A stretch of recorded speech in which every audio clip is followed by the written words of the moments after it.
Last में वो कहते हैं इस किताब के अंत में, संन्यास के अंत में, जो चल पड़ा मेरे साथ उसकी सारी जिम्मेवारी मेरी है, चलो भर तुम, फिर शेष सारी जिम्मेवारी मेरी है। ऐसा गुरु कहाँ मिलेगा, है ना। और हम लोग का ये कहा ही नहीं है, हम लोग का अनुभव है, मेरा तो अनुभव है। मेरी रोजी रोटी की व्यवस्था भी ओशो करते हैं। जॉब मैं जब गवर्नमेंट सर्विस में करता था, मुझे मज़ा नहीं आ रहा था। जो इंजीनियरिंग पेशे में जो दाव पेच होता है वो मुझसे नहीं चल रहा था। मैंने भगवान से कहा कि भगवान मुझे बहुत दिक्कत हो रही, गवर्नमेंट में था, सीनियर एग्जीक्यूटिव इंजीनियर भी हो गया था, लेकिन मुझे मज़ा नहीं आ रहा था। तो भगवान से मैंने कहा, भगवान ने कहा कि नहीं मज़ा नहीं आ रहा है तो छोड़ दो। तो कहा तो, लेकिन छोड़ने की हिम्मत फिर खाऊंगा क्या, है ना। कहना तो बड़ा आसान है, नौकरी छोड़ना उतना आसान नहीं ना। 1 तारीख को तनख्वाह मिल जाती है, काम करो ना करो। सरकारी नौकरी में तो और मज़ा है, काम करो ना करो तनख्वाह मिल जाती है, काम करो तो ऊपर से भी कुछ मिल जाता है।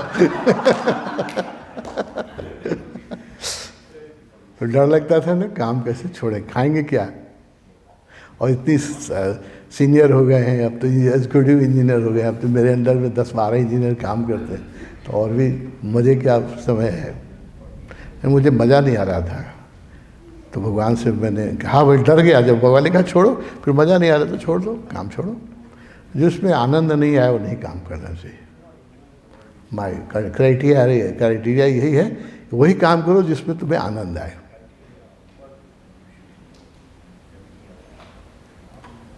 जब उन्होंने छोड़ने के लिए कहा तब मेरा भय आ गया कि भाई अभी तो 1 तारीख को लिफाफा मिल जाता है पैसे का, ये कहाँ से आएगा पैसा, है? और गवर्नमेंट सर्विस तो और मज़ा है, आप कुछ भी नहीं करो तो अभी तनख्वाह मिलती रहती है। प्राइवेट में तो काम भी करना पड़ता है। बहुत डर गया। तो भगवान ने कहा, मैंने जब बताया कि आर्थिक असुरक्षा मेरे ऊपर जिम्मेवारियाँ हैं, उन्हें कहा कि तुम क्या जिम्मेवारी निभाओगे, जिम्मेवारी तो मैं निभाऊंगा, तुमसे क्या निभाएगी जिम्मेवारी। बच्चों को पढ़ाना था, मैंने कहा तुम क्या पढ़ाओगे बच्चों को, तुम क्या पढ़ा लोगे, तुम मेरा काम करो, तुम्हारा सब काम मुझे छोड़ दो। और डरते डरते मैंने रिजाइन किया सर्विस से। देखिए बहुत डरते डरते किया, आर्थिक। उन्हें कहा तुम चिंता मत करो, सारी जिम्मेवारी मेरी है, मैं संभाल लूँगा। और उसके बाद से रोटी कपड़ा मकान भी वही संभाल रहे हैं। ध्यान तो संभाल ही रहे हैं, ध्यान तो करा ही रहे हैं, ध्यान में तो दे ही रहे हैं। खाने की व्यवस्था भी वही कर रहे हैं। वो खाने की व्यवस्था नहीं कर रहे हैं, सब टूट गया, कोई नहीं रहा, घर से निकल गए, कहीं नहीं है, तो खाने बनाने वाले भी वही भेज रहे हैं। रोटी भी भेज रहे हैं, रोटी बनाने वाले भी भेज रहे हैं।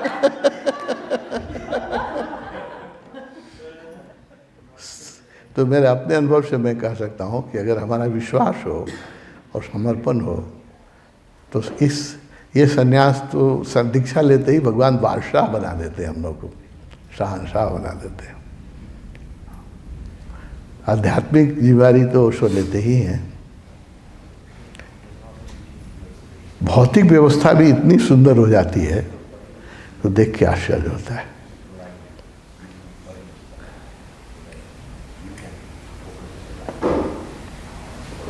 ये पुणे में जब दीक्षा दे रहे थे, एक इटालियन बहुत सुंदर लड़की थी, उसने दीक्षा लिया।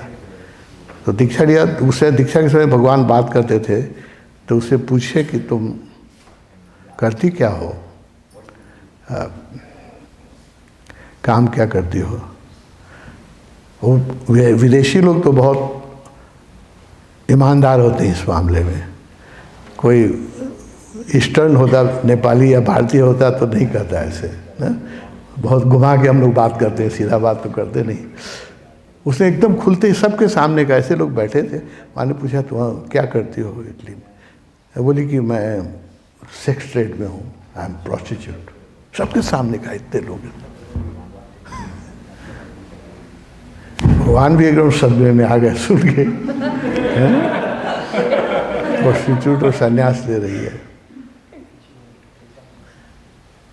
तो किसी को भगवान पेशा बदलने के लिए, काम छोड़ने के लिए जनरली कहते नहीं हैं। तो उसको भगवान ने कहा देखो कुछ दूसरा काम करो, यहाँ संन्यास लेने के बाद ये पेशा छोड़ दो, सेक्स वर्कर का पेशा छोड़ दो, कोई दूसरा काम करो।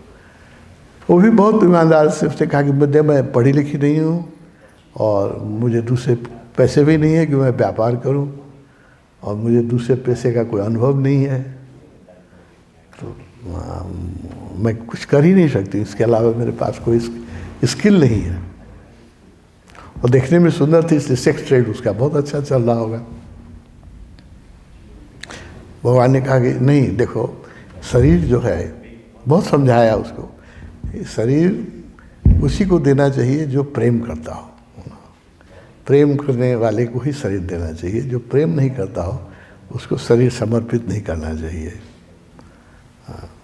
तो ये बेचने की चीज़ नहीं है शरीर, तो तुम दूसरा कुछ भी काम करो। फिर भी कहा, फिर उसने इंसिस्ट की, उसने कहा कि भगवान मेरे कोई बैकग्राउंड नहीं है दूसरा काम करने का, ये मेरा अच्छा ट्रेड चल रहा है, अच्छा कमा रही हूँ, उसी पैसे से आई हूँ यहाँ आपके पास। माने कहा नहीं, ये अच्छा पेशा नहीं है, नहीं, ये जो प्रेम करे तुमको उसको ही सिर्फ शरीर दो, पैसे के लिए शरीर बेचना ठीक नहीं है। जो प्रेम करे उसको शरीर एक उपहार की तरह देना चाहिए, ये कॉमोडिटी नहीं है जो बेचा जाए। वो सुनते रहे, तो माने कहा तुम जाओ इटली और कुछ भी काम करो, जो भी तुमको वहाँ सूझे, मित्रों से राय लेना, साथ लेना, जो भी नजर आए कोई भी काम करना, मैं गारंटी लेता हूँ तुम जो भी काम करोगी उसमें सक्सेसफुल होगी। इसके अलावा ये क्लियर किया, मेरी तुम डरो मत। वो डर रही थी, वो गाने का डरो मत, तुम जाओ इटली, कुछ भी कोई धंधा करो, शुरू करो।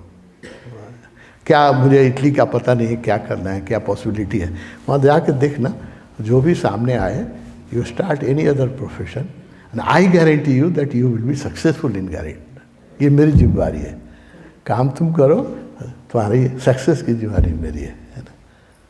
तो ऐसे ये मैंने देखा है अपने आँख से। तो ऐसी जिम्मेवारी लेने वाला गुरु कहाँ मिलता है पृथ्वी पर, कोई आपने देखा है सर?